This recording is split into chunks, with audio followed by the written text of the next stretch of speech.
In this video, I will show you how to set or cancel a shutdown timer on your PC. This is a great way to make sure that your computer automatically turns off at a specified time, which can be helpful for a number of reasons. For example, if you're always forgetting to turn off your computer before you go to bed, setting a shutdown timer can help you save energy and prevent your computer from overheating. To set up a shutdown timer, click on the Windows icon, then search for CMD or command prompt.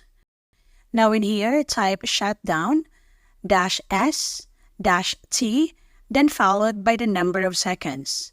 For example, 1 hour is equivalent to 3,600 seconds. Then press enter. You will get this prompt that your PC will shut down in an hour. Now if you want to cancel a shutdown timer which you have set already, just follow these steps. Open the command prompt again, then type in shutdown/a. That will cancel the shutdown timer that we set. For more how-to tutorials, please subscribe or click other videos to keep on watching.